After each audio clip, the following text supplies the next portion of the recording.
Alhamdulillahilladzi hadana lil Islam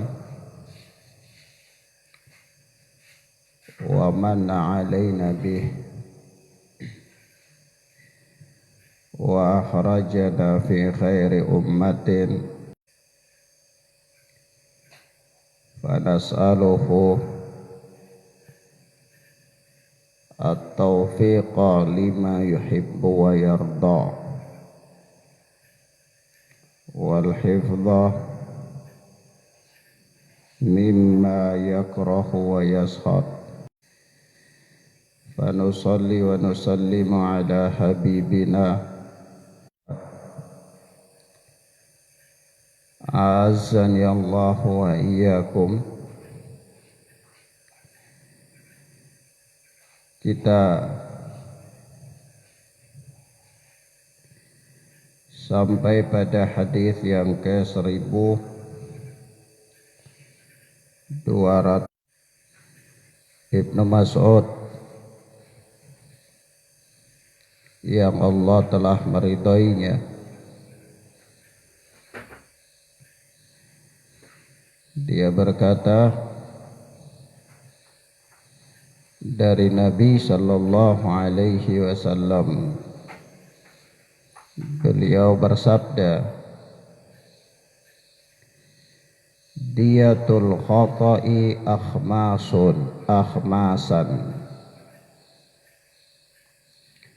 denda dari pembunuhan kekeliruan, pembunuhan tidak disengaja, adalah akhmasan, seperlima, yakni terbagi menjadi 5 bagian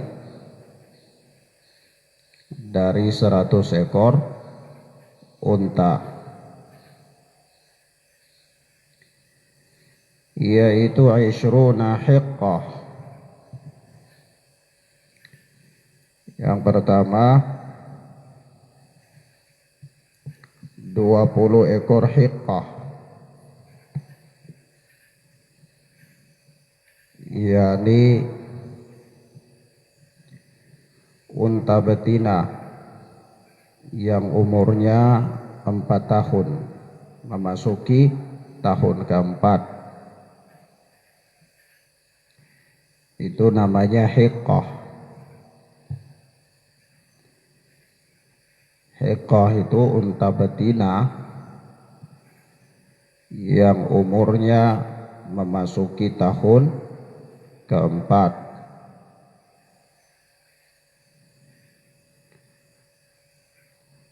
Kemudian wa ishruna jada'ah,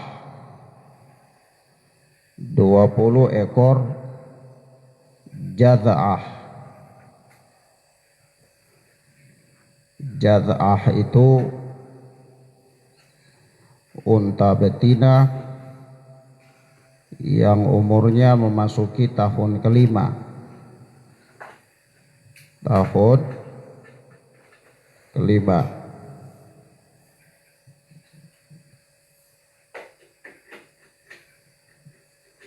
Nah,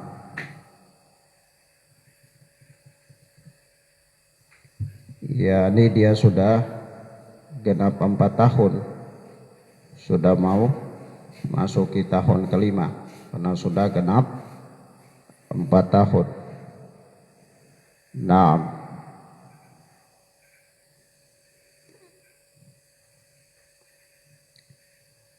sedangkan hiqqah yaitu tadi memasuki tahun keempat, dia sudah genap usia 3 tahun, sudah genap usianya 3 tahun, umurnya memasuki tahun keempat, begitu.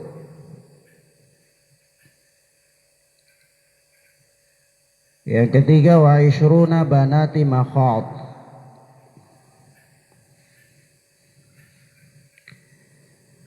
20 20 ekor bintu makhad. 20 ekor bintu makhad. Bintu makhad itu adalah unta betina yang berumur genap 1 tahun, yakni masuki tahun kedua.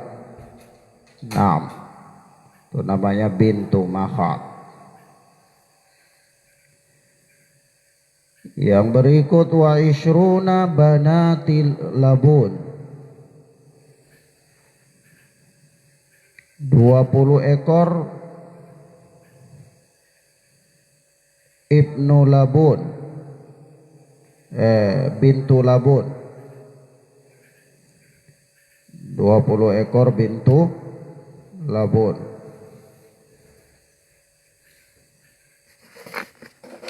Bintu labun itu adalah unta betina yang berumur genap 2 tahun, yakni memasuki tahun ketiga. Itu namanya bintu labun. Berikut wa isyru, dan 20 ekor ibnu labun. Ibnu labun. 6. Ibnu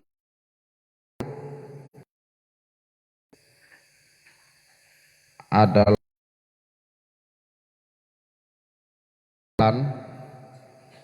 yang genap berumur 2 tahun, yakni memasuki tahun ketiga. 6. Kata Al-Hafidh, akhrajahu Daraqutni, keluarkan oleh Ad-Daraqutni, yakni diat bagi pembunuhan yang tidak disengaja, pembunuhan kekeliruan, itu terdiri dari 5 bagian dari 100 ekor unta itu. 5 bagian itu adalah masing-masing bagian itu jumlahnya 1/5 dari 100 ekor, jadi 20. Nah, 20 itu dengan jenis-jenisnya, yakni yang pertama 20 hiqah, kedua 20 jad'ah, ketiga 20 banati makhad, keempat 20 bintu labun, kelima 20 ibnu labun. Ya, nah, bukan hanya asalan 100 ekor langsung dikasih aja 100 ekor, bukan. Tapi ada klasifikasinya. Dari 100 ekor itu terklasifikasi menjadi 5 bagian. Nah, masing-masing bagian 20 ekor. Kata Al-Hafidh wa akhrajahu al-arba'ah bilafdhin, dan dikeluarkan juga oleh yang 4, yaitu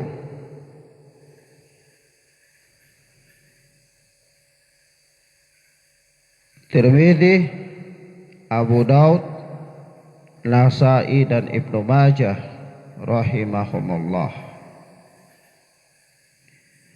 Bilafdin, dengan lafaz wa ishruna bani makhad badala bani labun. dengan lafadz 20 Ibnu Makhat sebagai ganti dari lafadz 20 Ibnu Labun. Kalau tadi di atas yaitu wa ishruna Bani Labun, 20 Ibnu Labun. Kalau dalam riwayat yang 4 ini yaitu diganti menjadi Ibnu Makhat. Nah, kata Al-Hafidz wa isnadul awwali aqwa, dan sanad yang pertama lebih kuat hadisnya. Sanad Daraqutni lebih kuat daripada yang diriwayatkan oleh yang 4 ini. Nah, wa akhrajahu Ibnu Abi Syaibah min wajhin akhar mauqufan wa huwa asahhu minal marfu'. Kata Al-Hafidz, dan dikeluarkan juga oleh Ibnu Abi Syaibah dari jalan yang lain,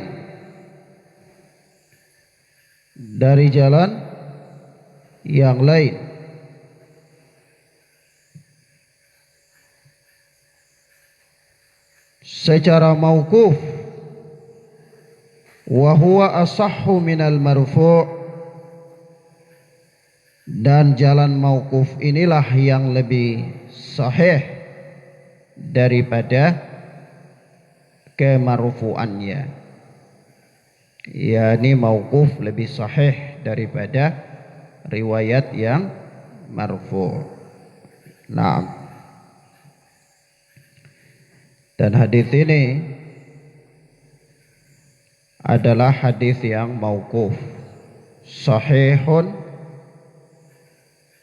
hadis yang sahih tetapi mauquf sampai di sahabat. Adapun kalau dinisbatkan terangkat kepada Nabi sallallahu alaihi wasallam maka dhaif. Maka apa? Dhaif. Naam.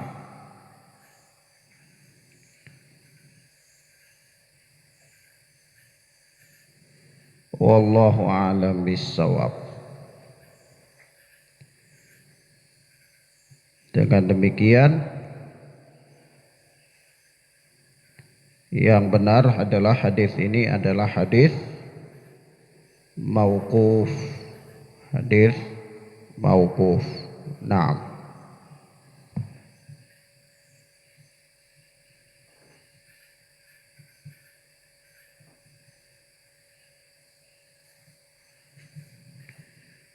Dan para ulama beristidlal dengan hadis ini sebagaimana sahih merupakan fatwa sahabat. Dengan demikian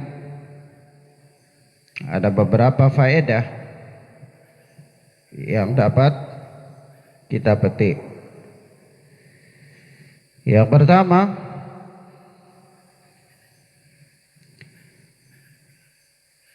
hadis ini sebagai penegasan terhadap penjelasan yang telah berlalu bahwa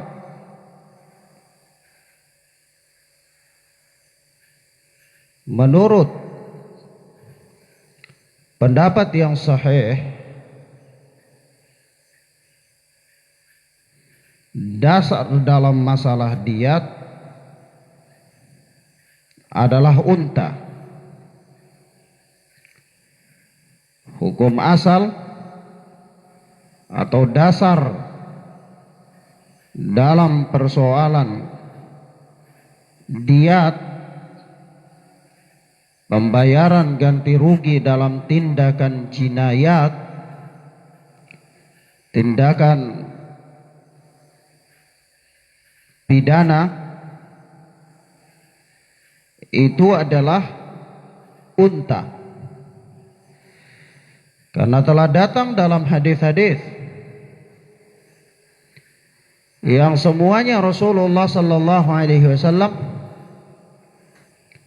menghitung denda-denda diat itu dengan unta. Naam. Adapun hewan-hewan yang lain seperti sapi dan kambing adalah alternatif. Alternatif apabila tidak mendapatkan unta. Nah, baik. Yang kedua, di dalam athar ini juga ada dalil bahwa diat pembunuhan karena kesalahan, yakni kekeliruan, adalah diat yang diringankan. Diat yang diringankan. Berbeda dengan diat karena pembunuhan sengaja atau semi sengaja. Naam.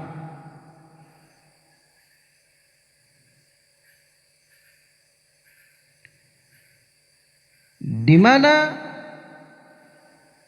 diat pada pembunuhan kekeliruan atau kesalahan ini terbagi dalam 5 jenis. Terbagi dalam 5 jenis. Sebagaimana yang sudah disebutkan dalam athar ini dan juga sudah kita jelaskan pada penjelasan yang lalu. Naam. Wallahu a'lam bis-shawab. Naam. Kemudian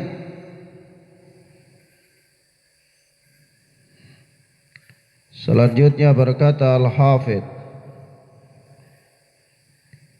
Ibnu Hajar Asqalani rahimana wa rahimahullah,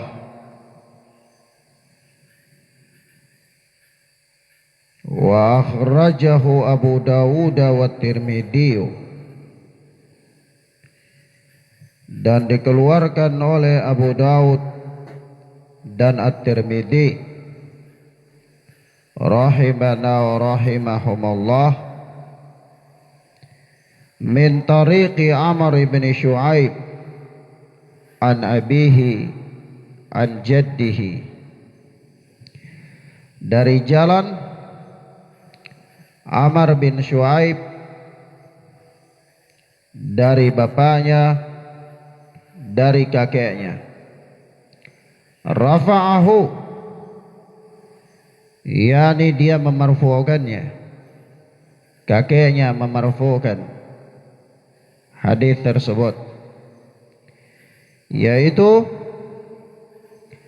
ad-diyatu 30 hiqqatan wa 30 jada'ah wa 40 khalifatan fi butuniha auladuha, yaitu diatnya adalah 20 ekor hiqqah, 30 ekor hiqqah, ini 30 hiqqah, 30 ekor hiqqah, wa 30 jada'ah, 30 ekor jada'ah, wa 40 khalifatan fi butuniha auladuha, dan 40 ekor unta yang di dalam perutnya ada janin, unta bunting. 40 ekor unta bunting. Asar ini adalah athar yang hasan, derajatnya hasan. Nah,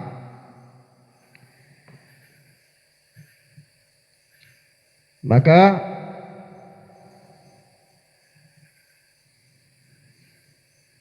dengan demikian kita lihat dalam athar ini ada sebahagian para a'immah yang membayar diat dengan perincian demikian bagi pembunuhan yang dilakukan karena kesalahan atau kekeliruan.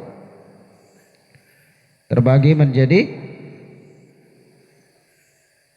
30 hiqah, 30 jad'ah, dan 40 khalifatan fi butuniha auladuha. Nah, jadi 30, 40. Jadi 100 jumlahnya. Terbagi menjadi 3 bagian saja. Baik, 2 bagiannya adalah 30, 1 bagiannya 40. Nah, bagian pertama 30 hiqah, bagian kedua jada'ah, bagian ketiga adalah 40 khalifatan fi butuniha auladuha, yaitu 40 ekor unta perempuan yang lagi bunting, yang di perutnya ada janinnya. Nah, wallahu a'lam bissawab.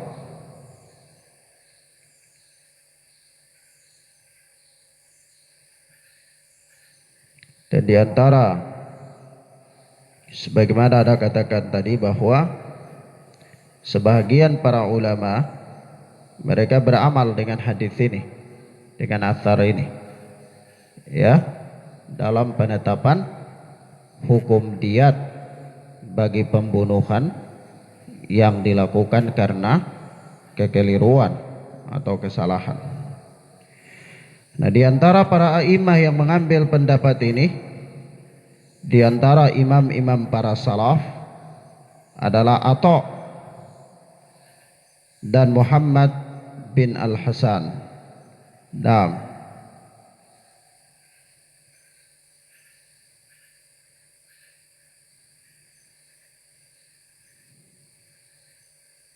dan sejumlah para sahabat juga seperti Umar, Zaid bin Thabit, Abu Musa, ya, dan Al-Mughirah. Naam, mereka mengamalkan athar ini. Wallahu a'lam bissawab.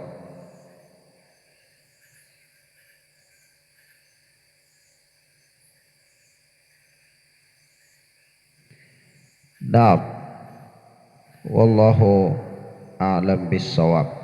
Jadi ini denda khusus untuk pembunuhan yang dilakukan karena kekeliruan, bukan kesengajaan. Nah, selanjutnya berkata Al-Hafidh Ibnu Hajar Asqalani rahimana wa rahimahullah,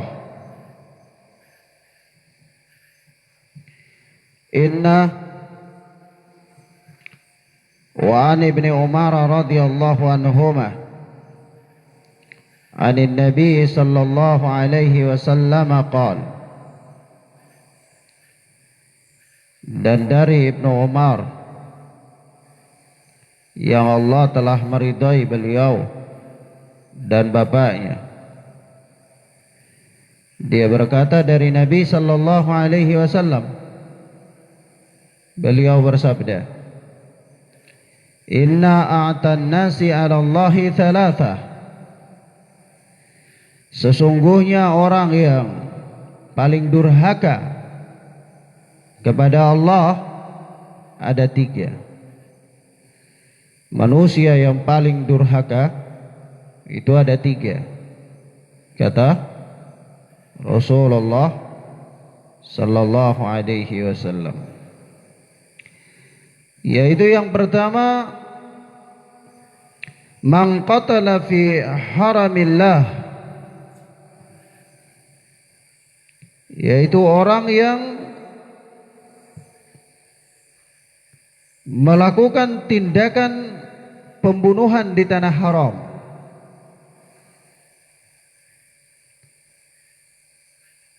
Orang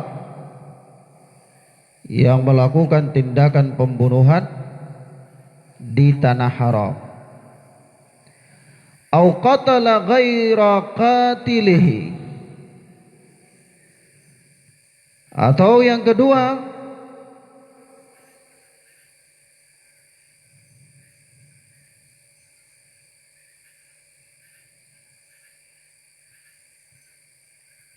orang yang melakukan pembunuhan terhadap orang yang tidak membunuh. Nah, membunuh orang yang bukan pembunuh. Ini tidak ada sebab yang membolehkan dia untuk dibunuh. Kalau pembunuh ya bisa jadi karena qisas, makanya dia dibunuh. Tapi ini membunuh orang yang bukan pembunuh. Nah, ini membunuh tanpa alasan. Yang ketiga, kata Rasulullah, au qatala lidahlil jahiliyah, atau orang yang membunuh karena dendam jahiliyah. Membunuh karena dendam jahiliyah. Nah,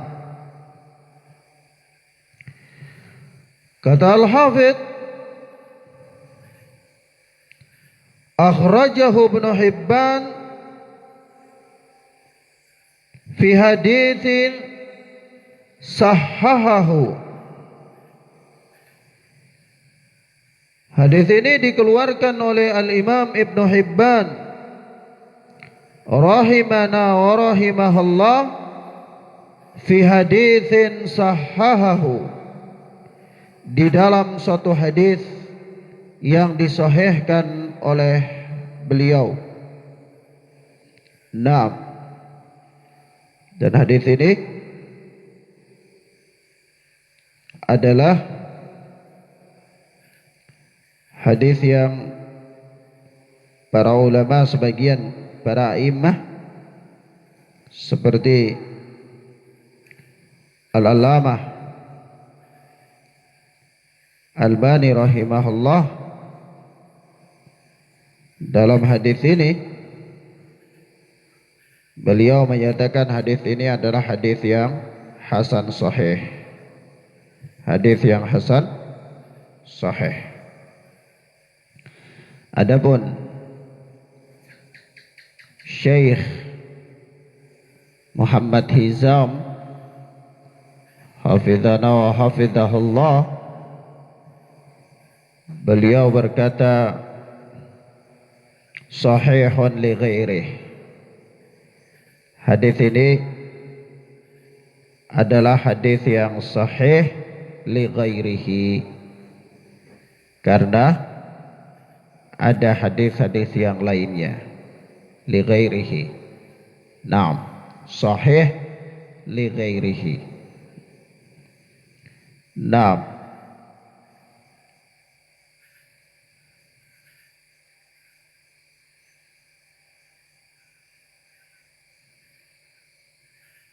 Yaitu dia punya syahid-syahid. Memang riwayat Ibnu Hibban ini diriwayatkan oleh beliau seorang diri, dan di dalam sanad-sanad riwayat Ibnu Hibban terdapat rawi-rawi yang lemah, seperti Sinan bin Al-Harith, di mana dia adalah majhulul hal, orang yang majhul hal. Naam.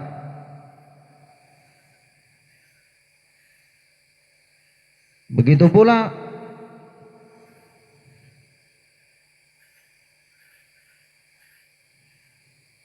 di dalam riwayat ini ada rawi yang di dalam hadis ini ada rawi yang meriwayatkan hadis-hadis yang gharib, seperti Ubaidah bin Aswad. Ubaidah bin Aswad. Namun hadis ini mempunyai syahid, saksi-saksi pendukung. Dan di antara saksi pendukungnya itu adalah yang disebutkan oleh Al-Hafidh setelah hadis ini, yaitu kata beliau, wa asluhu fil Bukhari min hadis Ibni Abbas.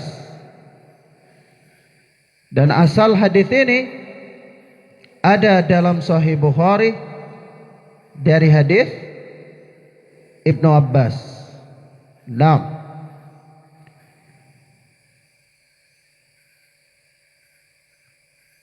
Di mana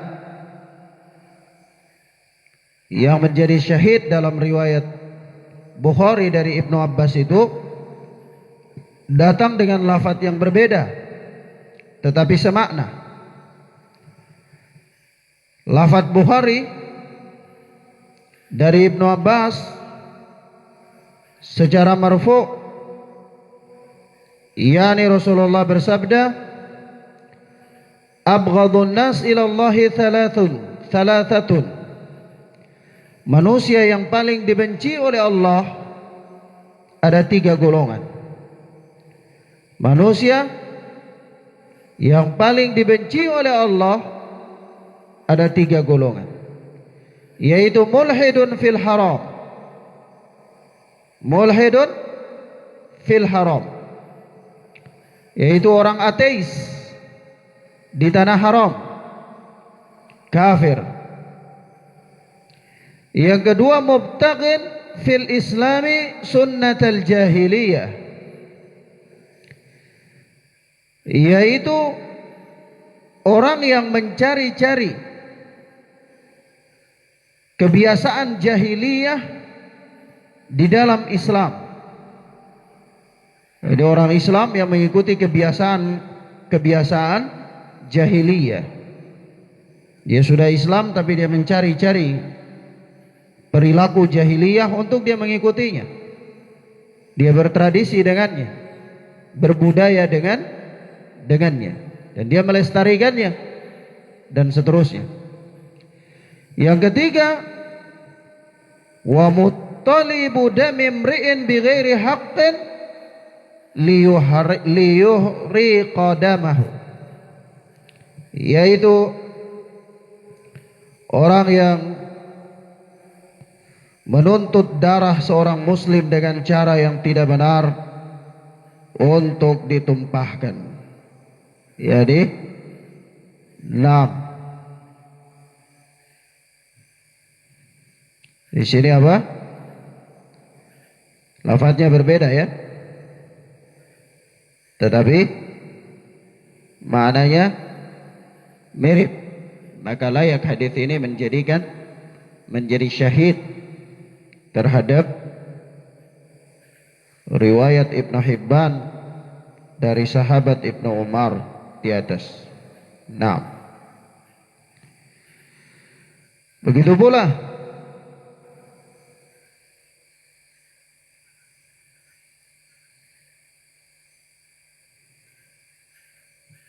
Hadis ini mempunyai syahid yang lainnya dari sahabat Abdullah bin Amr yang diriwayatkan oleh Imam Ahmad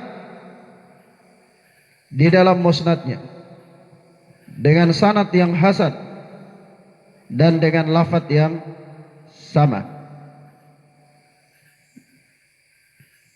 Nah, sehingga hadis Ibnu Umar yang diriwayatkan oleh Ibnu Hibban ini, dia derajatnya naik menjadi sahih karena ada dua syahid ini. Ya. Nah, maka hadis ini karena ada makna yang serupa dari hadis-hadis yang sahih yang menjadi syahid, maka dia sahih li ghairihi. Sahih li ghairihi. Nah, lafaz yang semakna. Taib.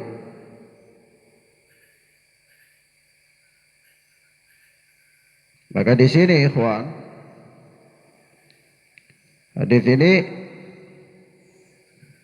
menunjukkan kepada kita tentang beberapa hal, beberapa pelajaran. Pelajaran yang pertama, bahwa Islam sangat melarang keras 3 jenis tindakan kejahatan tersebut. 6. 3 jenis kejahatan yang terdapat di dalam hadis yang mulia ini.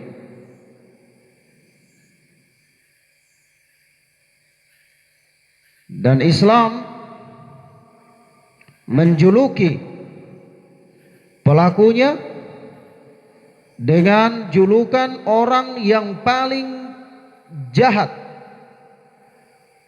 orang yang paling dolim, orang yang paling durhaka terhadap Allah Subhanahu wa ta'ala. Yaitu apa? Yang pertama, pelaku pembunuhan di tanah haram. Pelaku pembunuhan di tanah haram. Nah, dan tentunya hal ini sangat bahaya.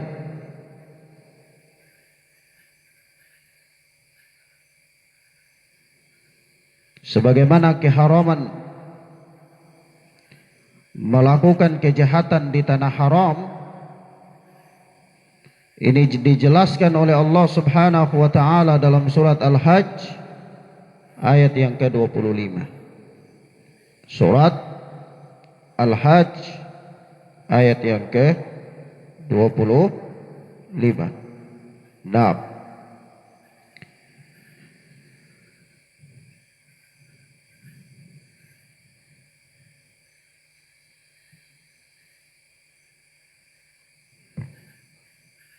dan begitu pula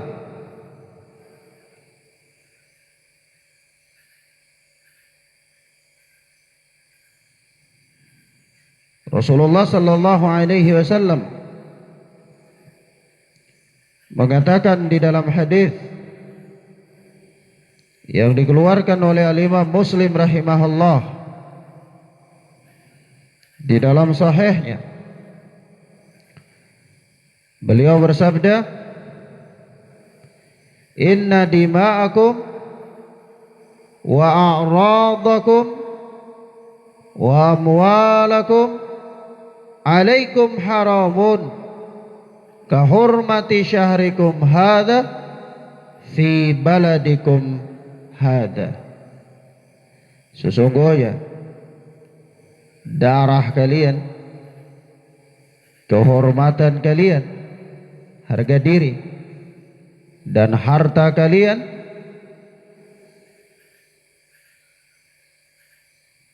adalah alaikum haramun, haram atas kalian, merupakan kehormatan atas kalian, kahormati syahrikum hadha fi baladikum hadha, seperti kehormatan bulan kalian ini di negeri kalian ini, yaitu di bulan haram di kota Makkah. Nah, yang kedua dari tindakan kejahatan yang dimaksud, yang kedua adalah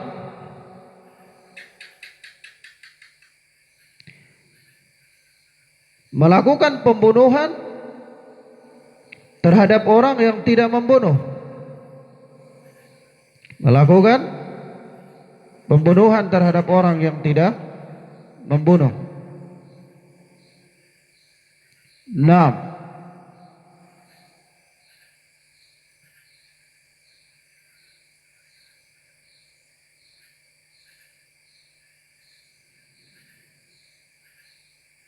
dan karena itulah untuk menjaga darah manusia jangan sampai ditumpahkan dengan cara yang tidak benar, maka Allah Subhanahu wa taala mensyariatkan hukum qisas dan diyat. Nah, yang ketiga dari tindakan kejahatan tersebut adalah tindakan pembunuhan karena permusuhan serta pelampiasan dendam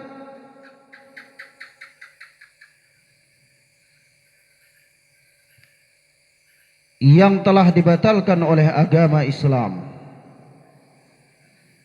yakni orang membunuh karena dendam-dendam jahiliyah, karena tradisi jahiliyah, karena ada fanatisme kabilah, fanatisme golongan. Jadi mereka saling membunuh karena membela golongan, karena membela kedaerahan dan seterusnya, dengan cara yang tidak benar. Barangkali karena anak dari sekampungnya ada yang dibunuh, jadi dia membalas dendam atas itu, fanatisme kejahiliah. Maka hal ini pun haram. Hal ini pun haram. Nah, wallahu a'lam bis-shawab.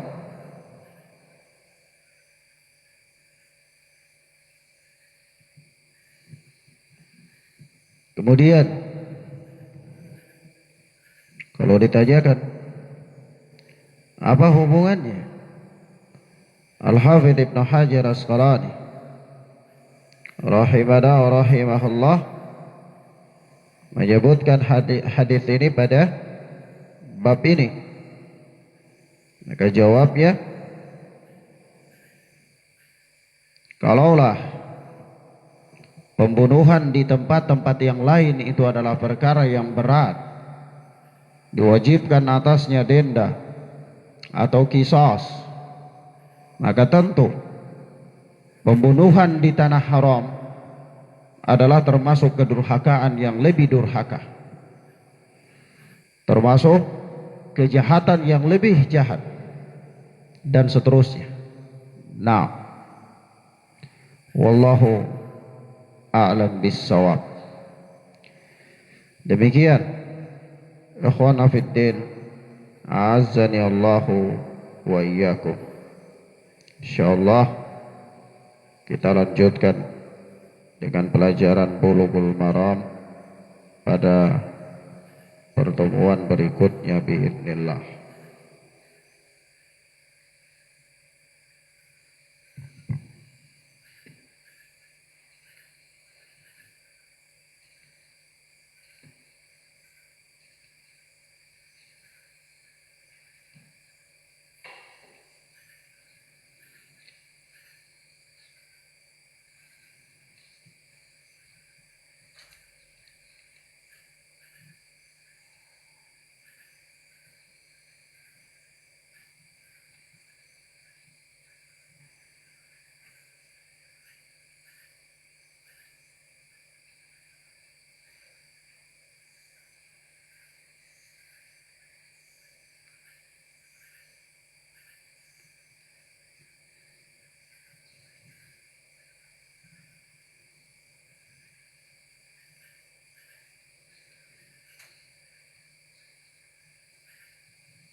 pelajaran Al-Qawaidul Arba'ah.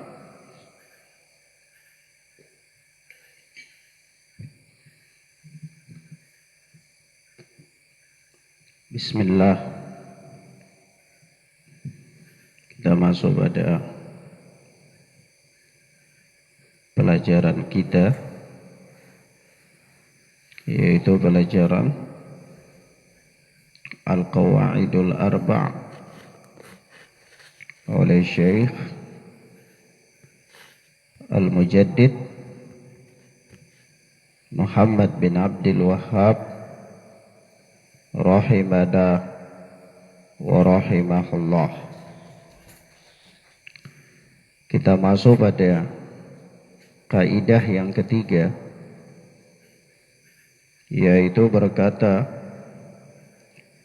Asy-Syaikh rahimana wa rahimahullah, al-qa'idatu tsalitsah, kaidah yang ketiga. Kaidah yang ketiga itu kata beliau, anna nabiyya sallallahu alaihi wasallam dhahara ala unasin mutafarriqina fi ibadatihim, minhum man ya'budul malaikah wa minhum man ya'budul anbiya'a was salihin wa minhum man ya'budul ashjara wal ahjar wa minhum man ya'budu syamsa wal qamara wa qatalahum Rasulullah sallallahu alaihi wasallam wa lam yufarriq bainahum. Kata beliau bahwa Nabi sallallahu alaihi wasallam dhahara ala unasin mutafarriqina fi ibadatihim, diutus ke tengah-tengah manusia yang beraneka ragam dalam bentuk peribadatan mereka. Yani ketika Rasulullah sallallahu alaihi wasallam hadir di tengah-tengah manusia ketika itu, mereka berada dalam bentuk-bentuk peribadatan yang banyak sekali. Kata beliau, minhum man ya'budul malaikah, di antara mereka ada yang menyembah para malaikat. Wa minhum man ya'budul anbiya'a was salihin, dan di antara mereka pula ada orang-orang yang menyembah para nabi dan orang-orang saleh. Wa minhum man ya'budul ashjara wal ahjar, dan di antara mereka ada yang menyembah pepohonan dan bebatuan. Wa minhum man ya'budu syamsa wal qamara, di antara mereka pula ada yang menyembah matahari dan bulan. Jadi ketika Rasulullah sallallahu alaihi wasallam diturunkan, diutus oleh Allah ketika itu untuk mendakwahkan manusia, mengajak manusia kepada wahyu, kepada agama yang Allah subhanahu wa ta'ala perintahkan dan ridhai. Agama tersebut, itu manusia ketika itu mereka beraneka ragam dalam penyembahan, beraneka ragam. ada yang menyembah malaikat, ada yang menyembah batu, ada yang menyembah pohon, ada yang menyembah nabi dan orang-orang saleh, ada yang menyembah matahari dan bulan, seterusnya semua mereka beribadah macam-macam. Tapi apa yang terjadi? Kata Syekh, wa qatalahum Rasulullah sallallahu alaihi wasallam wa lam yufarriq bainahum. Rasulullah sallallahu alaihi wasallam memerangi mereka tanpa membeda-bedakan mereka. Jadi perhatikan. Jadi orang menyembah malaikat tetap saja dianggap Rasulullah sebagai suatu bentuk kesyirikan. Ada yang menyembah batu, ada yang menyembah pohon, ada yang menyembah matahari dan bulan, ada yang menyembah malaikat, ada yang menyembah orang saleh, ada pula yang menyembah para nabi. Semuanya sama kesyirikan di hadapan Rasulullah. Jadi Rasulullah tidak bedakan, oh ini kalau yang menyembah orang saleh itu tidak apa-apa, ini bukan syirik. Kalau yang menyembah malaikat tidak apa-apa, bukan syirik. Kalau yang menyembah pepohonan tidak apa-apa, ini baru namanya syirik. Kalau yang menyembah batu ini baru syirik. Kalau menyembah matahari dan bulan ini baru syirik. Tidak. Tetapi Rasulullah sallallahu alaihi wasallam menganggap semuanya sama, itu sebagai suatu bentuk kesyirikan di hadapan Allah. Dan Rasulullah sallallahu alaihi wasallam memerangi mereka tanpa membeda-bedakan mereka. Tanpa membeda-bedakan mereka. Masya Allah ya. Rasulullah tidak membedakan mana yang menyembah batu, mana yang menyembah berhala, mana yang menyembah matahari, mana yang menyembah nabi, mana yang menyembah malaikat, dan mana yang menyembah orang-orang saleh. Dipisahkan oleh Rasulullah? Tidak. Tetapi kata Syekh, qatalahum Rasulullah sallallahu alaihi wasallam wa lam yufarriq bainahum. Rasulullah memerangi mereka tanpa membeda-bedakan mereka. Artinya apa? Artinya semua itu dianggap sebagai satu bentuk kesyirikan kepada Allah. Satu bentuk kesyirikan kepada Allah. Jadi kalau ada datang ke kuburan lalu dia mengatakan, oh tidak, kami meminta kepada orang saleh. Kami ini bukan syirik. Yang namanya syirik itu kalau minta kepada jin. Tapi kami datang ke kuburan para nabi, kami minta kepada para nabi. Atau kami datang ke kuburan orang-orang saleh, kami minta kepada mereka keberkahan, rizki dan seterusnya, pertolongan. Ini bukan syirik. Yang dikatakan syirik itu kalau minta kepada pohon, atau minta kepada batu, minta kepada penghuni-penghuni gunung, penjaga-penjaga lembah. Ini baru namanya kesyirikan? Tidak. Rasulullah mengatakan semua itu adalah kesyirikan. Semua itu dihitung oleh Rasulullah sebagai kesyirikan. Buktinya apa? Rasulullah memerangi mereka semua walam yufarriq bainahum. Rasulullah tidak membeda-bedakan di antara mereka. Tidak membeda-bedakan di antara mereka. Padahal ketika beliau diutus kepada manusia ketika itu, manusia mutafarriqina fi ibadatihim, bermacam-macam dalam peribadatan mereka. Ada yang menyembah batu, ada yang menyembah malaikat, ada yang menyembah para nabi, ada yang menyembah orang-orang saleh, ada yang menyembah matahari, ada yang menyembah bulan, ada yang menyembah pohon. Tapi semuanya sama. Semuanya sama di hadapan syariat. Yaitu apa? Rasulullah sallallahu alaihi wasallam memerangi mereka semua. Artinya sama saja. Datang ke kuburan orang soleh untuk meminta di sana sama dengan datang ke pohon untuk meminta di pohon, sama. Datang ke kuburan para nabi untuk meminta kepada nabi-nabi yang telah diwafatkan oleh Allah, sama kedudukannya dengan meminta kepada batu-batu. Meminta kepada para malaikat sama dengan meminta kepada matahari dan bulan, sama.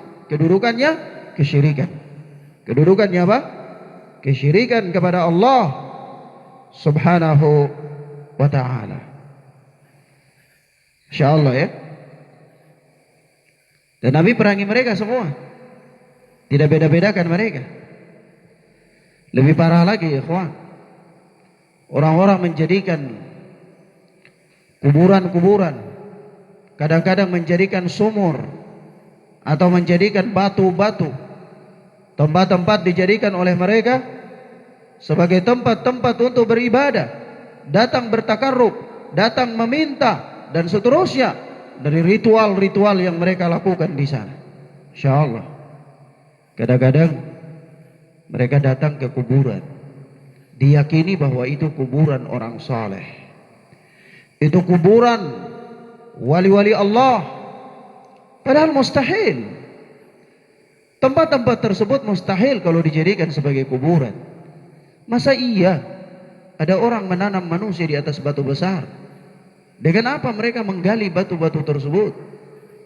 Lalu mereka mengatakan di atas batu ini ada kuburan. Kuburan siapa? Emang dataran tanah ini sudah tidak ada lagi sampai manusia menguburkan orang di atas batu? Tidak logis. Tetapi itulah keyakinan manusia yang membawa mereka kepada kesyirikan, membawa mereka kepada kesyirikan. Waliyadu billah. Kata Syekh, ad-dalilu qawluhu ta'ala, dan dalilnya adalah firman Allah yang maha tinggi, wa qatiluhum hatta la takuna fitnatun wa yakuna ad-dinu lillah. Surat Al-Baqarah ayat 193. Dan berangilah mereka ketika Rasulullah mendakwakan mereka, dan mereka tetap dalam kesyirikan. Kata Allah Subhanahu wa taala, perangilah mereka hatta la takuna fitnatun wa yakuna ad-dinu lillah, sampai tidak ada lagi fitnah dan agama ini semuanya hanya milik Allah. Yani sampai mereka mentauhidkan Allah tabaraka wa ta'ala. Selama mereka baru mentauhidkan Allah, maka dakwahilah mereka untuk mentauhidkan Allah. Kalau mereka bermusuhan, mereka mengangkat pedang untuk memerangi dakwah tauhid, maka perangilah mereka. Perangilah mereka. Nah, maka ikhwan, Masya Allah ya, ayat yang mulia ini menunjukkan bahwa Nabi Sallallahu Alaihi Wasallam memerangi mereka semua ketika itu, hingga tidak ada lagi fitnah kesyirikan, dan agama seluruhnya hanya milik Allah Subhanahu wa ta'ala. Yani segala macam bentuk peribadatan seluruhnya diberikan hanya untuk Allah semata-mata. Tidak ada di dalamnya perbuatan menyekutukan Allah dengan satu apapun, walaupun itu nabi, walaupun itu malaikat, walaupun itu orang-orang saleh. Tidak ada, dan tidak dibenarkan dan diizinkan dalam syariat. Lalu kata Syekh, wad dalilu syamsi wal qamar, dan dalil yang mengatakan bahwa di antara manusia yang Rasulullah diutus kepada mereka itu ada orang-orang yang menyembah matahari dan bulan, adalah firman Allah dalam surat Fussilat ayat 37, yaitu wa min ayatihi al-lailu wan-naharu wasyamsu wal-qamar la tasjudu lisyamsi wala lil-qamar. Dan di antara sebagian dari tanda-tanda kebesaran Allah adalah al-lailu wan-nahar, siang, malam dan siang. Wasyamsu wal qamar, matahari dan bulan. Lalu kata Allah, la tasjudu lisyamsi wala lil qamar, maka janganlah kalian menyembah, janganlah kalian bersujud kepada matahari dan jangan pula kepada bulan. Jadi ini dalil bahwa ada di antara mereka yang menyembah matahari dan bulan. Sisi pendalilan. Artinya kalau tidak ada orang yang menyembah matahari dan bulan, Allah tidak menyatakan hal ini. Tapi karena ada yang menyembah matahari dan bulan, maka Allah tegaskan bahwa matahari dan bulan itu adalah di antara tanda-tanda kebesaran Allah, makhluk Allah. Maka apa? La tasjudu lisyamsi wala lil qamar. Jangan kalian sujud kepada matahari dan jangan pula kepada bulan. Masya Allah ya, luar biasa Syekh dalam beristidlal. Ya, ulama alim dalam berdalil. Kalau kita lihat, oh iya, masa ayat ini kok bagaimana bisa kita simpulkan ada orang yang menyembah matahari dan bulan? Kita jawabkan iya. Dan ada orang yang menyembah matahari dan bulan, maka Allah melarang mereka. Kalau tidak ada yang menyembah matahari dan bulan, maka tidak ada pelarangan atas hal tersebut. Maka dari situ saya mengatakan di antara mereka ada yang menyembah matahari dan bulan. Ada yang menyembah matahari dan bulan. Insyaallah ya. Ini dalil. Dalil yang menyebutkan bahwa orang-orang musyrik di zaman Rasulullah ada yang menyembah matahari dan bulan. Nah. Dan ini juga adalah bantahan ya. Bantahan kepada orang-orang yang menyembah berhala-berhala dan yang lainnya. Yang mereka mengatakan iya, kalau matahari, kalau berhala-berhala tidak boleh. Tapi kalau matahari dan bulan ya boleh. Kita katakan tidak boleh. Ketika seseorang beribadah kepada matahari dan bulan, maka dia telah menjadikan matahari dan bulan itu sebagai berhala, tandingan bagi Allah. Tandingan bagi Allah. Nah, sehingga ayat yang mulia ini menunjukkan kepada kita bahwa matahari dan bulan atau sesembahan-sesembahan lainnya yang disembah oleh kaum musyrikin adalah semua itu ciptaan Allah dan tanda-tanda kekuasaan Allah. Karena memang ada orang yang menciptakan malam dan siang. Jadi bahkan ada sebuah keyakinan, ada keyakinan syirik, keyakinan yang batil, mengatakan bahwa bumi ini itu terdiri dari dua penjaga besar. Ada dua kekuatan besar yang menjaga dan mengawasi bumi ini, yaitu kekuatan gelap dan kekuatan terang, dan dijadikan sebagai sesembahan. Kekuatan gelap itulah yang menguasai kegelapan malam. Kekuatan terang itulah yang menguasai terangnya siang. Dari dia ada dua sesembahan. Ini batil. Semuanya itu adalah kesyirikan kepada Allah Azza wa Jalla. Naam.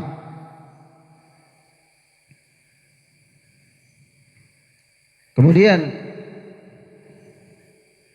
akhwana fid din azani Allah wa iyyakum. Kalau matahari yang besar itu saja, dia adalah makhluk Allah, sehingga dia tidak pantas untuk disembah. Begitu pula bulan yang begitu besar, dia adalah makhluk Allah yang tidak layak untuk disembah.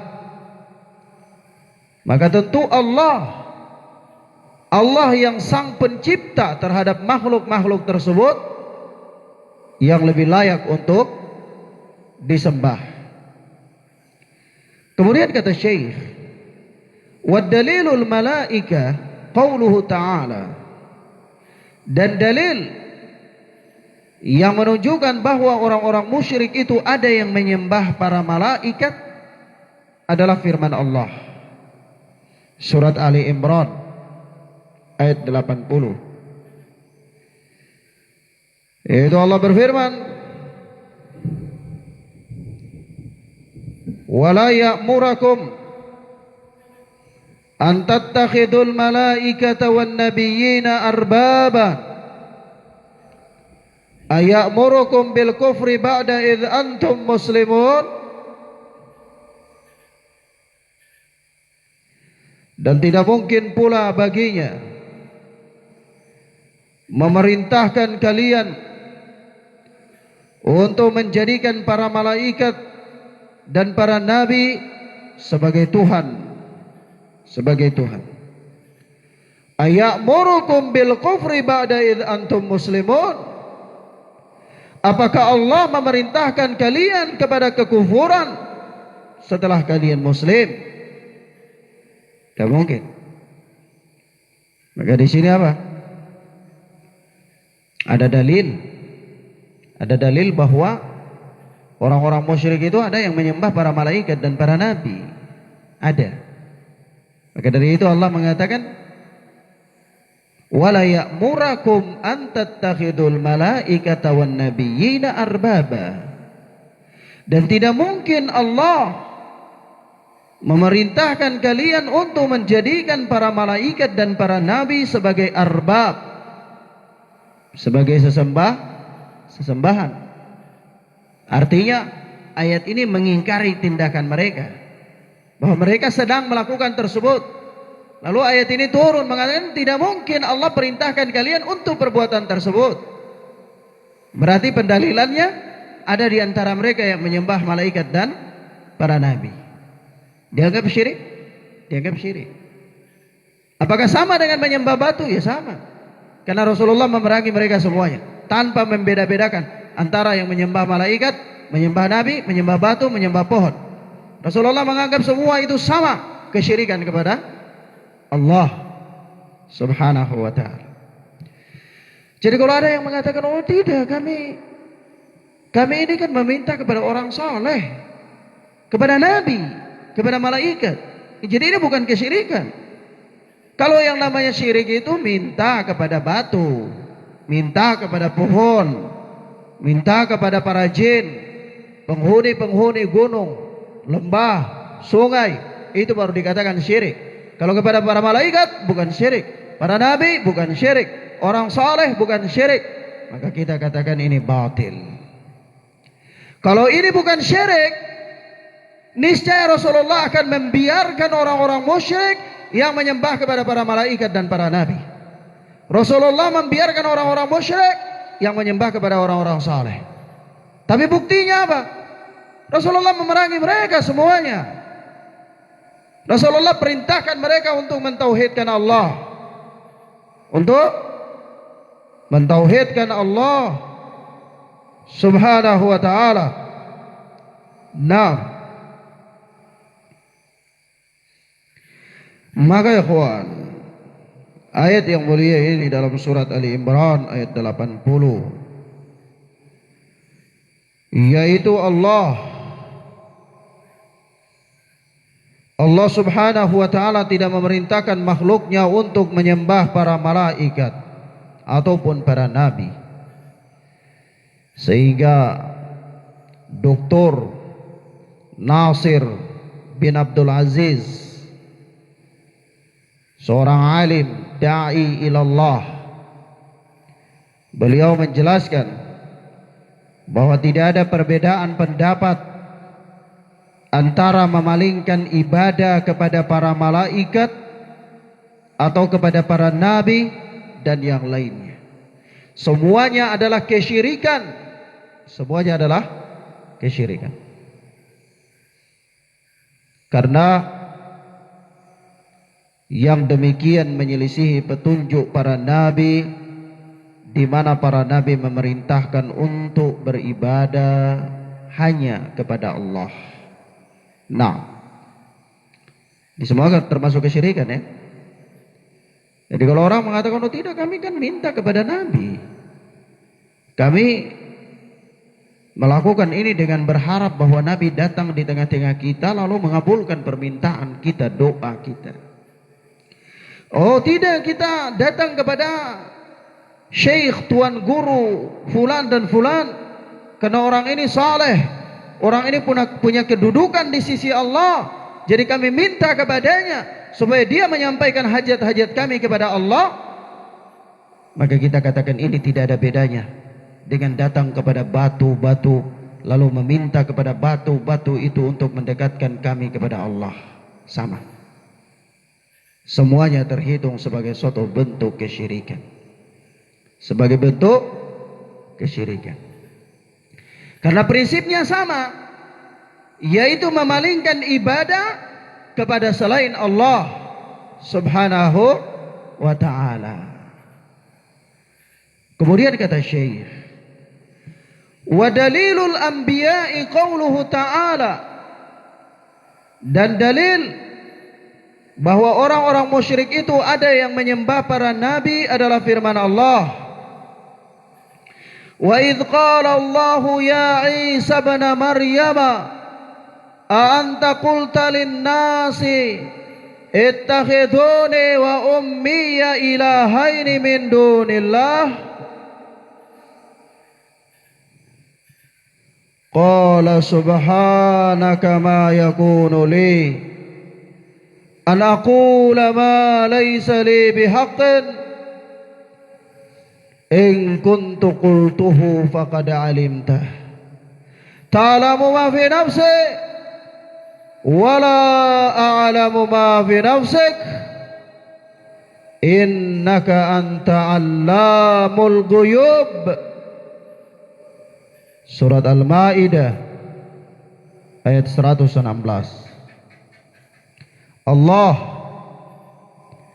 Allah tabaraka wa ta'ala mengatakan, wa idh qala Allah, tatkala Allah, ingatlah tatkala Allah berfirman, ya Isa bin Maryam, wahai Isa putri Maryam, a anta qulta lin-nasi ittakhiduni wa ummiya ilahaini min dunillah.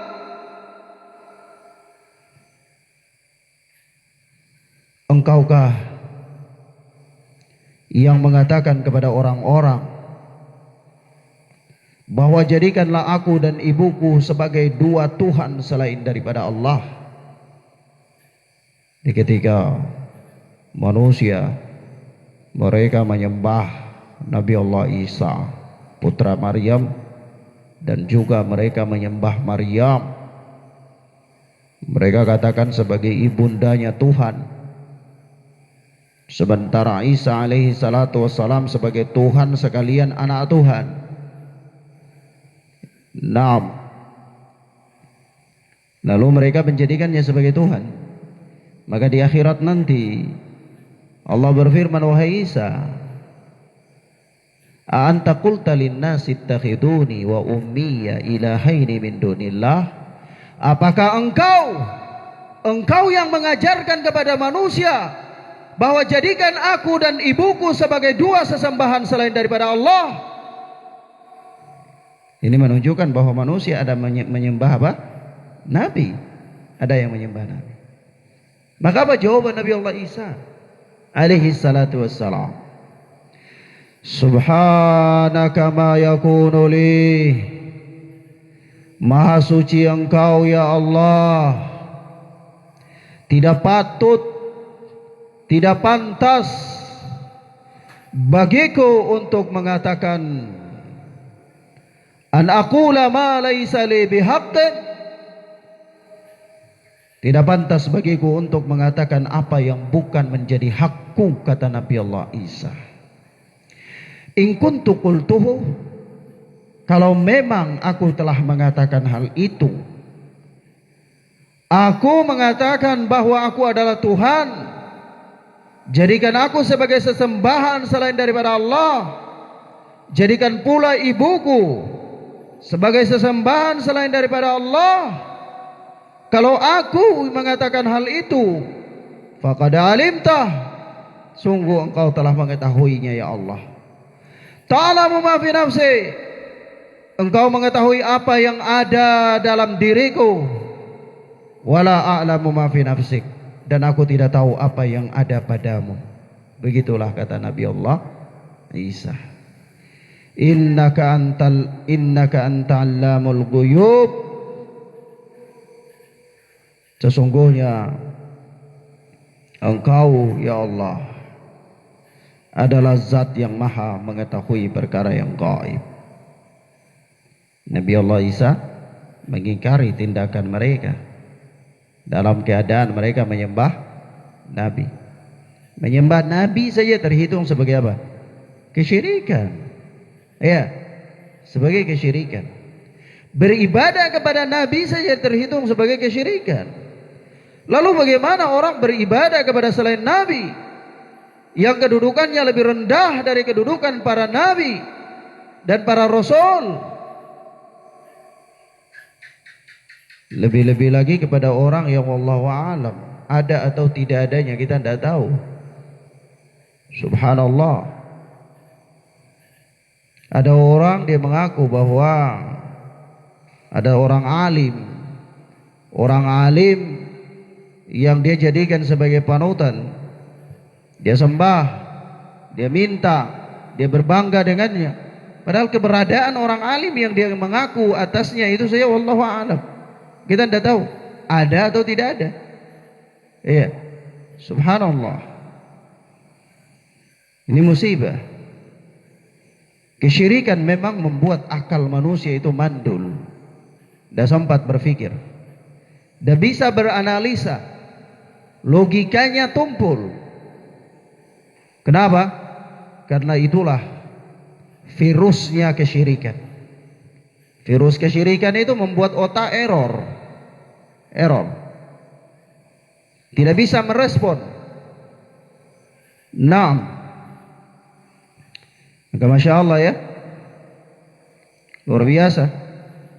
Ternyata budaya meminta kepada para batu, orang saleh, para nabi, itu budaya yang sudah ada sejak zaman dulu kala, dan Islam datang untuk memberantasnya semua. Islam menganggapnya kesyirikan, dan Masya Allah budaya itu berulang terus. Zaman berubah, tapi budaya tetap ada, walaupun pelaku-pelakunya berbeda-beda, pemerannya berbeda-beda, medianya secara zahir berbeda, tapi hakikatnya sama, kesyirikan. Masya Allah ya. Kemudian apa kata Syekh? Ini saya menjelaskan kepada kita bahwa ucapan yang beliau ucapkan ini ada dalilnya, bukan asal ngomong. Yaitu ketika Nabi diutus kepada orang-orang musyrik penduduk Makkah dan manusia pada zamannya itu, manusia ketika itu berada dalam penyembahan kepada sesembahan-sesembahan yang berbeda-beda. Ada yang menyembah batu, ada yang menyembah matahari, ada yang menyembah malaikat, ada yang menyembah para nabi, dan ini beliau sebutkan dalil-dalilnya. Ya, untuk menjadi apa? Dalil atas apa yang beliau katakan.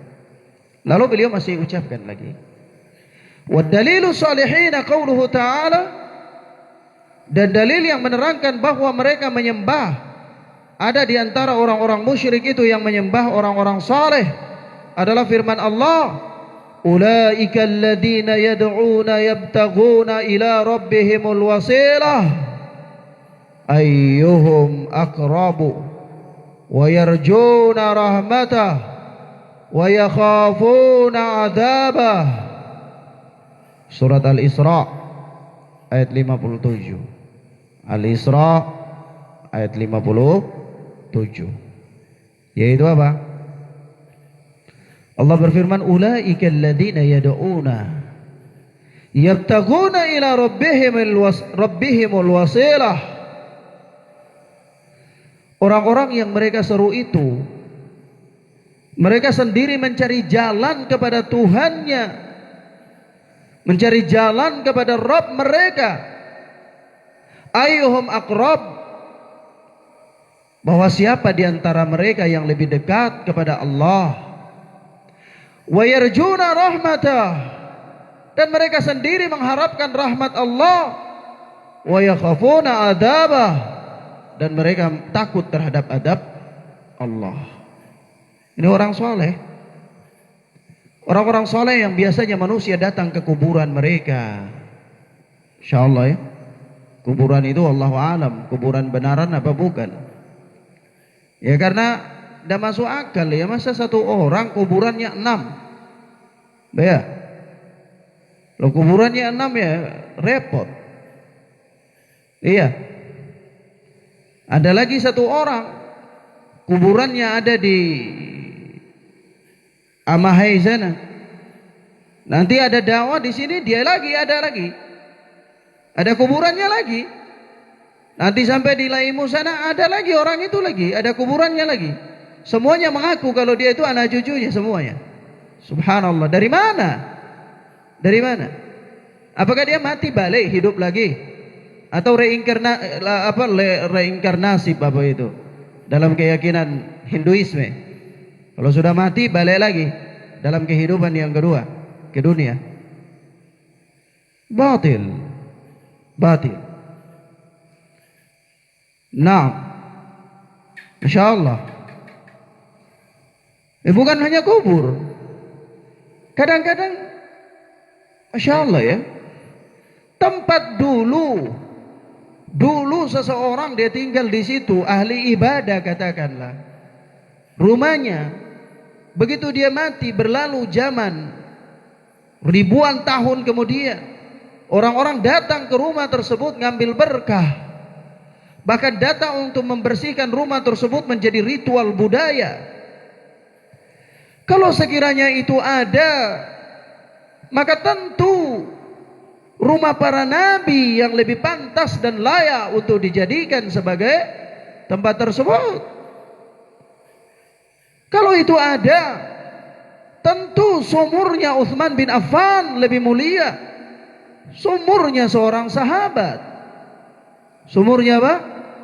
Seorang sahabat. Tapi subhanallah. Maka apa? Ayat ini jelas ya ikhwan. Jelas. Menunjukkan kepada kita bahwa orang-orang saleh yang manusia datang berbondong-bondong ke tempat-tempat mereka untuk bertawassul. Masya Allah. Meminta, menjadikan perantara antara mereka dengan Allah.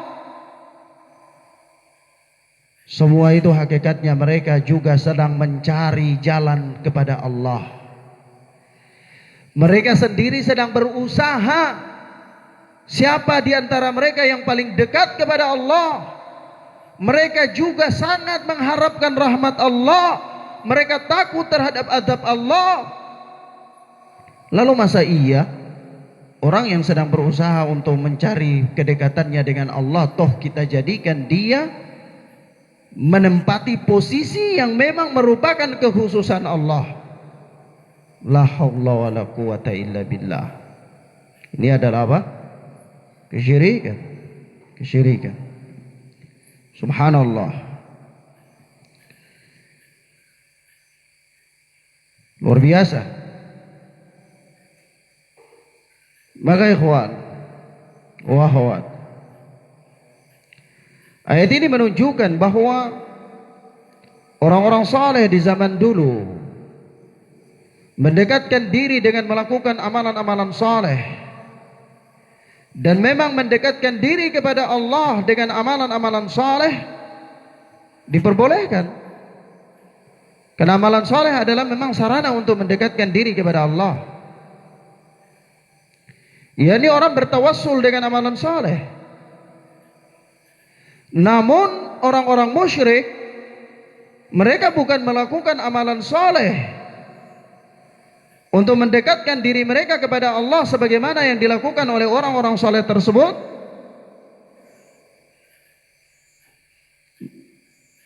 tetapi malah mereka menjadikan orang-orang saleh tersebut sebagai perantara yang memperantarai antara mereka dengan Allah, antara mereka dengan Allah. Maka sungguh ini adalah batil.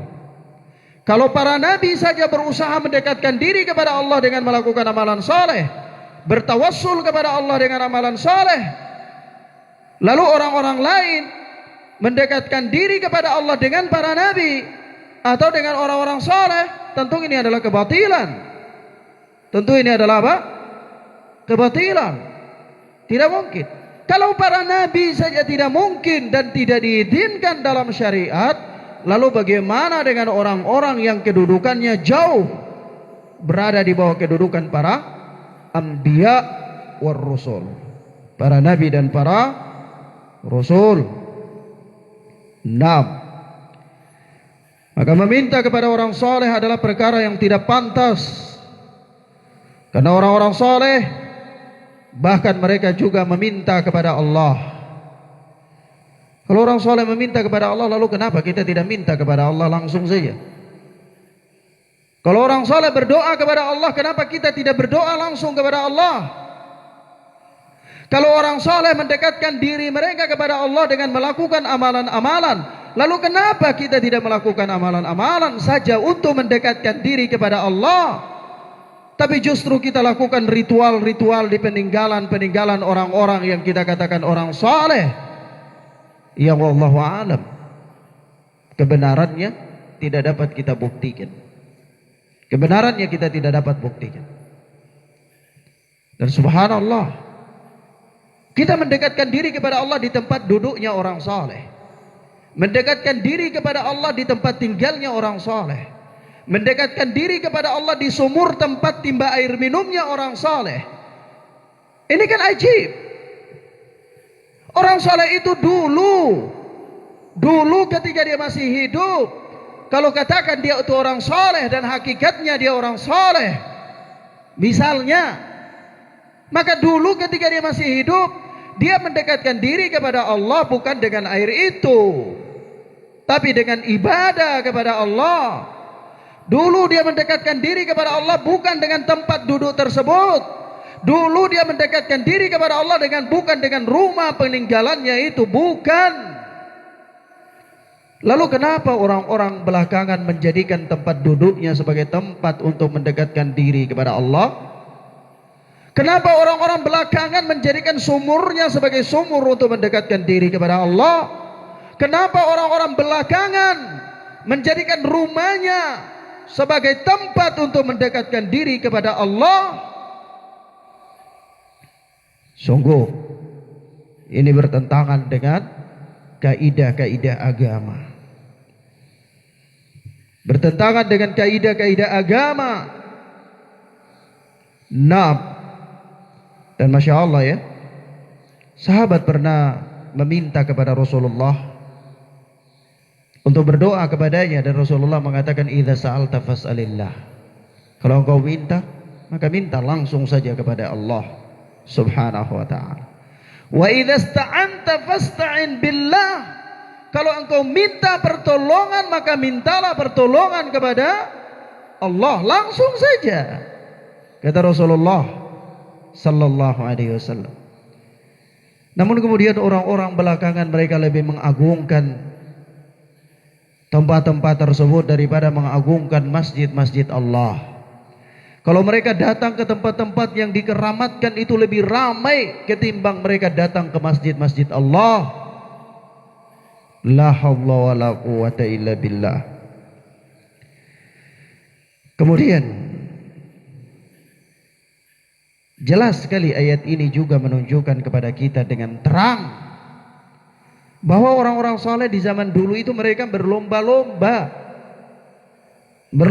cari jalan dengan amalan soleh, bahwa siapa di antara mereka yang paling dekat kepada Allah.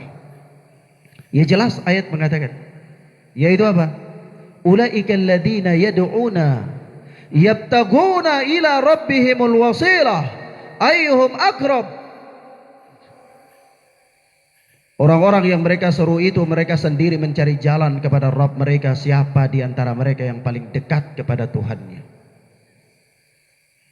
Lalu orang-orang belakangan mengatakan dia ahli surga, dia pemegang kunci surga. La haula wala quwata illa billah. Karena keturunan seorang anak saleh, keturunan dari seorang yang saleh. Lalu kalau begitu di manakah keturunan Rasulullah sallallahu alaihi wasallam? Sementara keturunan Rasulullah sallallahu alaihi wasallam, paman kandung Rasulullah, senasab dengan Rasulullah, sedarah dengan Rasulullah, darah yang mengalir dalam tubuh Rasulullah adalah darah yang mengalir dalam tubuh pamannya, Abu Talib. Apa yang terjadi? Apakah Abu Talib berada di surga yang paling tertinggi, ataukah Abu Talib berada di neraka yang paling terendah? Adabnya, teringan adabnya. Dijelaskan bahwa berada di neraka. Lalu di mana tempatnya ayahnya Ibrahim alaihissalam, Azar? Ketika Azar bertemu dengan Ibrahim alaihissalatu wassalam di hari kiamat, Azar menyesali kemaksiatan dan kelalaiannya. Lalu dia memohon kepada Ibrahim alaihissalatu wassalam agar supaya dia mau mengikuti lagi Ibrahim. Ibrahim ketika melihat bapaknya dalam keadaan demikian rasa iba. Maka Ibrahim berkata, "Ya Allah, bukankah engkau telah berjanji kepadamu bahwa engkau tidak akan menghinaku pada hari ini?" Ya, ini ya, Nabi Allah Ibrahim ingin berdoa memberikan syafaat kepada bapaknya, supaya bapaknya tidak dimasukkan ke dalam neraka. Karena kalau bapaknya dimasukkan ke dalam neraka, maka Nabi Allah Ibrahim merasa ini adalah sebuah keterpukulan bagi beliau. Bagaimana orang-orang melihat bapaknya berada dalam neraka, kesedihan, dan ini sebuah kesedihan bagi beliau. Maka Allah katakan, iya, hari ini engkau tidak akan dihinakan. Lalu bagaimana dengan bapakku? Allah subhanahu wa ta'ala, walakin dur, akan tetapi lihatlah ke kedua kaki. Begitu Nabi Allah Ibrahim lihat ke kedua kakinya, bapaknya Azar telah dirubah oleh Allah dalam bentuk binatang yang sangat jelek sekali, sehingga tidak ada seorang pun yang kenal kalau itu adalah Azar, dan dilemparkan ke dalam neraka. Dengan begitu tidak ada orang yang mengenal kalau itu adalah Azar. Nabi Ibrahim tidak merasa sedih karena hal itu tersebut, dan janji Allah tetap berlaku bahwa orang yang kafir, mati dalam keadaan kafir, tidak akan diselamatkan oleh Allah dari neraka. Lalu di mana bapaknya Nabi Allah Ibrahim? Di dalam tubuh Nabi Allah Ibrahim mengalir darah bapaknya Azar. Tetapi apakah dia selamat? Tidak. Lalu bagaimana dengan Anda? Orang-orang yang mengaku bahwa dia masuk surga, tempatnya surga sudah ada, di nomor sekian atau di kamar sekian, atau di surga yang kesekian stratanya, sementara nasabnya tidak jelas. Dia mengaku bahwa dia keturunan orang saleh. Orang saleh dari mana? Siapa nenek moyangnya? Kalau teteh moyangnya ada, nenek moyangnya siapa? Tidak jelas, susah dibuktikan. Maka subhanallah, ini bahaya. Kesyirikan. Kemudian apa kata Syekh? Wad dalilul ashjar wal ahjar, qauluhu ta'ala, dan dalil bahwa orang-orang musyrik yang Rasulullah diutus kepada mereka itu ada yang menyembah pepohonan dan ada yang menyembah bebatuan. Qauluhu ta'ala, dalilnya firman Allah yang maha tinggi, afara'aitumul lata wal uzza wa manata tsalitsatal ukhra. Surat An-Najm ayat 19-20. Yaitu apa? Maka apakah patut kalian wahai orang-orang musyrik menganggap berhala Lata dan Uzza dan Manat yang ketiga yang paling kemudian, yaitu sebagai anak perempuan Tuhan? Apakah pantas? Apakah layak? Maka di sini Syekh berdalil dengan ayat ini mengatakan bahwa orang-orang musyrik ada yang menyembah pepohonan dan bebatuan. Padahal dalam ayat mengatakan Lata, Uzza dan Manat. Iya. Maka ikhwan,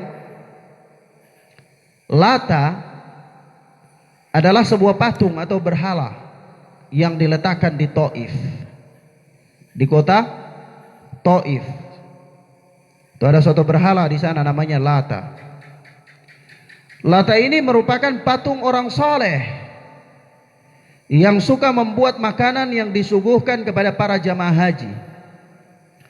Jadi dulu juga orang berhaji ya, karena syariat Nabi Allah Ibrahim itu juga berhaji.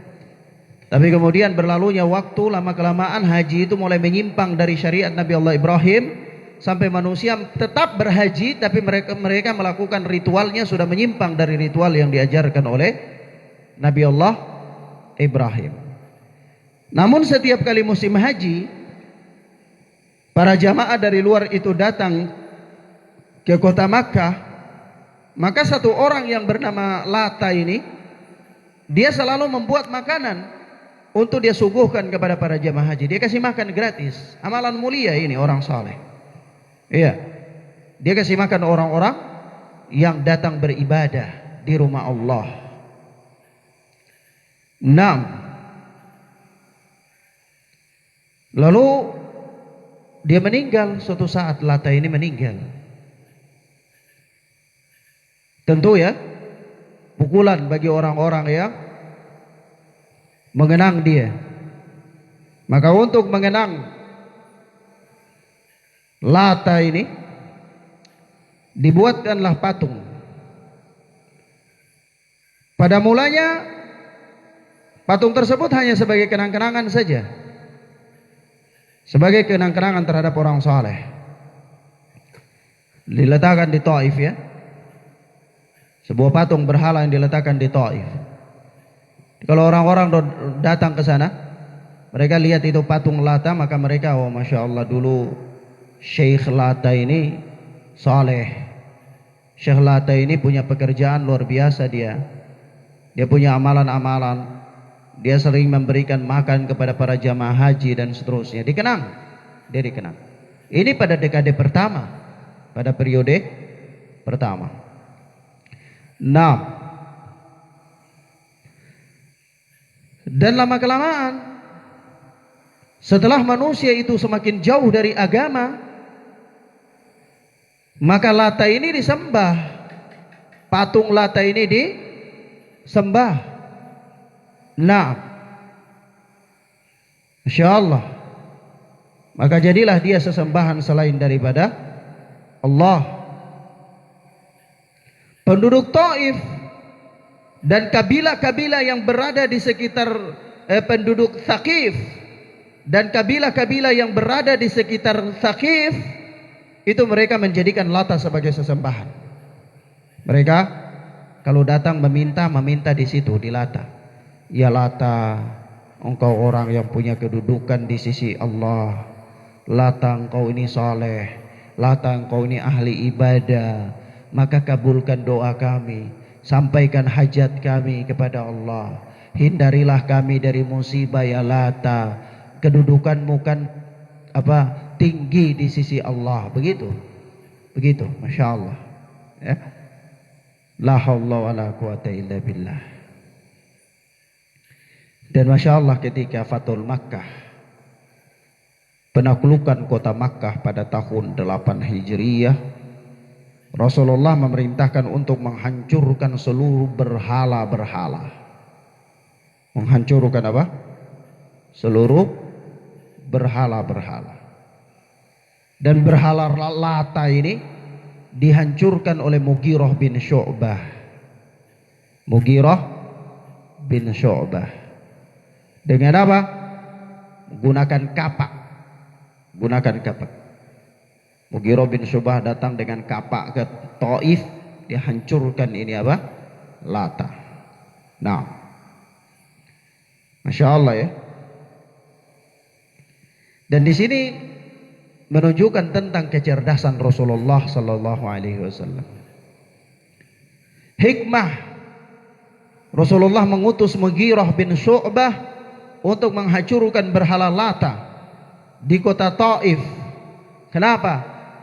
Karena Mughirah bin Syu'bah berasal dari Taif. berasal dari Taif.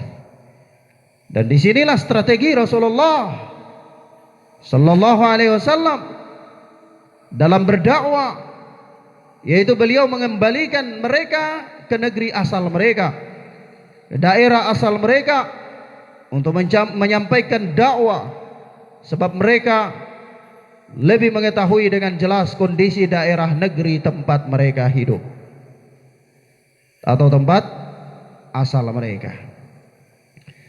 Maka Masya Allah ya, begitu pula bagaimana semestinya bagi para da'i. Para da'i hendaklah mereka ketika selesai menuntut ilmu, mereka pulang ke negeri-negeri mereka untuk menyampaikan dakwah, agar dakwah ini tersebar. Jangan mereka kumpul di satu tempat seperti batang sapu lidi. Ada orang dari pedalaman dikuliakan di sekolah, ditanggung oleh muhsinin. Begitu lulus datang ke Jakarta jadi dai, tidak mau tinggalkan Jakarta. Tidak mau. Subhanallah. Kenapa? Ya memang enak dakwah di Jakarta. Dijemput sama mobil, diantar pulang, dapat amplop yang tidak kotor, ya, ruangan ber-AC, jaminan makanan macam-macam, ya. Subhanallah. La haula wala quwata illa billah.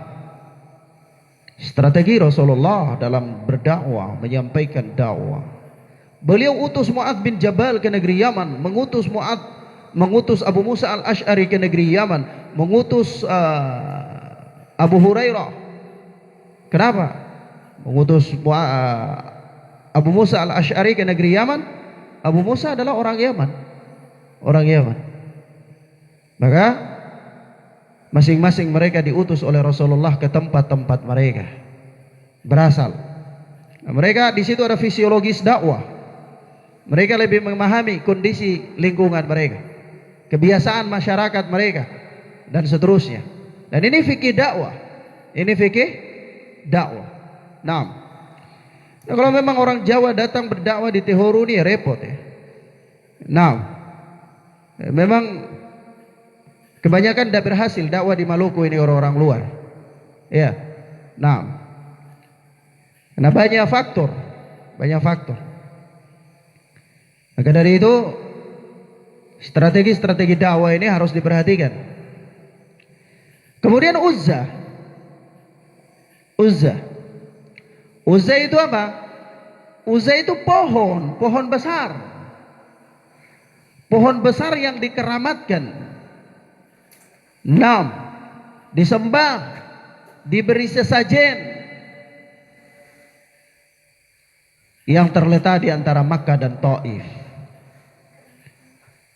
Jadi kalau ada pohon-pohon besar yang orang datang ke sana memberikan sesajen, pohonnya dikeramatkan, pohonnya disembah, orang datang ke sana meminta, ya, dan seterusnya, maka inilah mirip dengan berhala yang namanya Uzzah.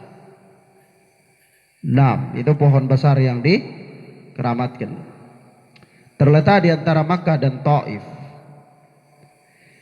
Di sekitarnya terdapat bangunan dan tirai penutup.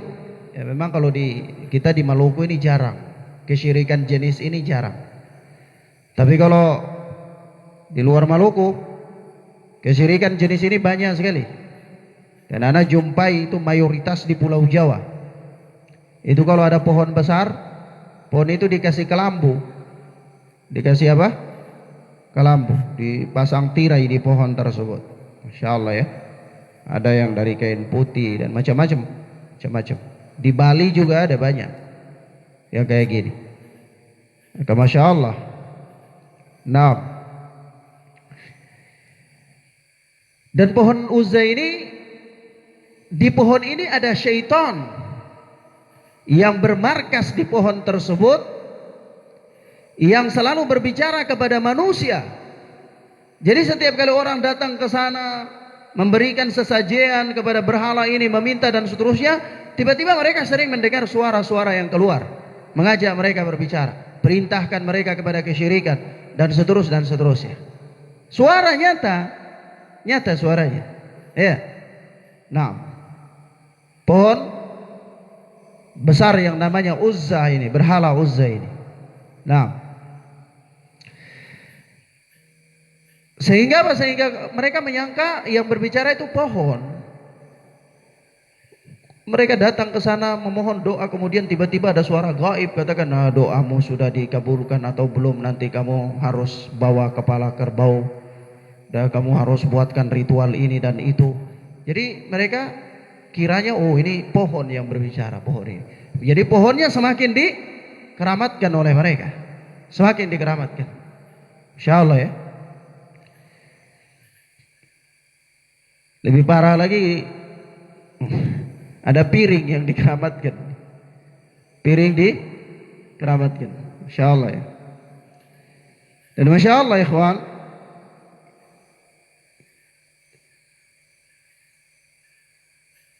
berhala Uzza ini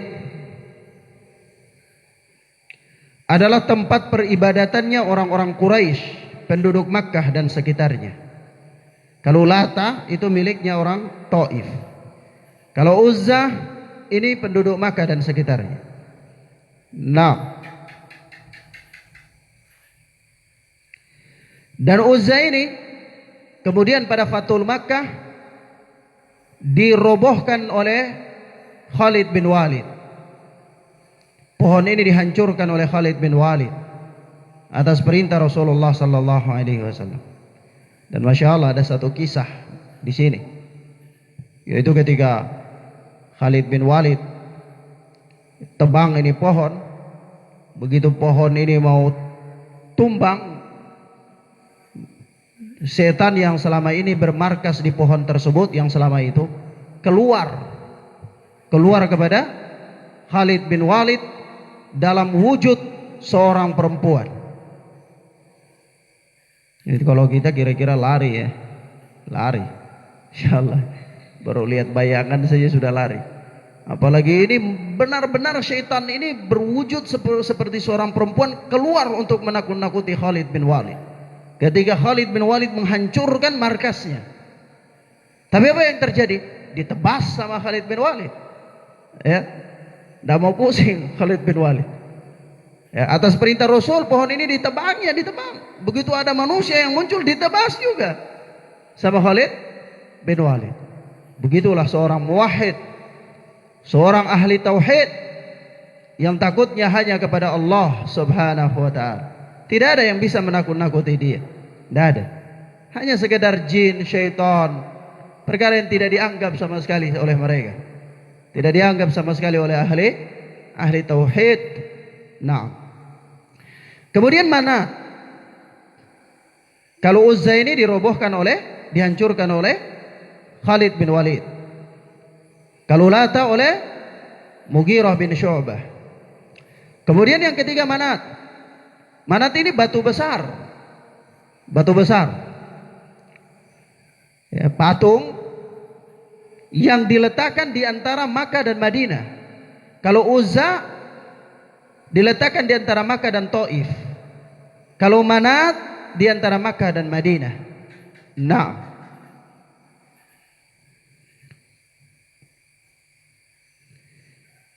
dan Manat ini adalah patung yang dulunya diibadahi oleh orang-orang Madinah.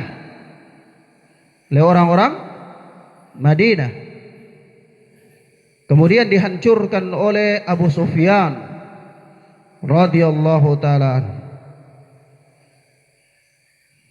Dan Masya Allah, perhatikan ya ikhwan, ketika Rasulullah memerintahkan untuk menghancurkan berhala-berhala tersebut, padahal selama masa berabad-abad lamanya orang-orang musyrik berkeyakinan bahwa berhala-berhala itu mampu mendatangkan maslahat dan mudarat kepada mereka, mampu mendatangkan bala dan mampu menolak bala kepada mereka. Tapi apa yang terjadi? Tidak ada satupun dari berhala-berhala tersebut mampu menyelamatkan diri mereka dari penghancuran yang dilakukan oleh para sahabat. Mughirah bin Syu'bah menghancurkan Lata. Lata tidak berdaya di hadapan kapaknya. Ya. Khalid bin Walid menghancurkan Uzza. Uzza tidak berdaya di hadapan pedangnya Khalid bin Walid. Abu Sufyan menghancurkan Manat. Manat tidak berdaya sedikit pun di hadapan Abu Sufyan. Lalu di mana kekuatan yang diyakini bahwa mampu mendatangkan mudarat kepada manusia, mampu mendatangkan maslahat kepada manusia selain daripada Allah? Lebih-lebih lagi mereka meyakini bahwa bisa mendatangkan kematian dan kehidupan, sehingga harus buat ritual supaya kehidupan ini berkepanjangan. Arwah-arwah jahat tidak gentayangan mencekik dan mematikan manusia. Waliyadzubillah. Yang mematikan dan menghidupkan manusia itu hanya Allah. Berhala-berhala yang diyakini mampu mendatangkan maslahat dan mudarat kepada manusia di zaman Rasulullah dihancurkan oleh para sahabat tanpa ada daya sedikit pun di hadapan mereka. Padahal berabad-abad sudah diyakini. Iya. Sudah diyakini sebagai tandingan selain daripada Allah. Diyakini sebagai apa? Tandingan selain daripada Allah. Ketika mereka merasa berada dalam masa kekafiran, masa jahiliyah, berhala-berhala ini pun melalui para syaitan yang menunggu tempat-tempat tersebut telah menipu mereka. Nah, tapi begitu cahaya Islam masuk dalam sanubari mereka, dengan ikhlas mereka menerima Islam, dengan patuh mereka patuh terhadap Islam, maka Allah Subhanahu wa ta'ala buktikan kepada mereka bahwa satu-satunya tempat yang dapat mendatangkan mudarat dan maslahat hanyalah Allah. Tidak ada makhluk lain yang bersekutu dengan Allah dalam urusan tersebut.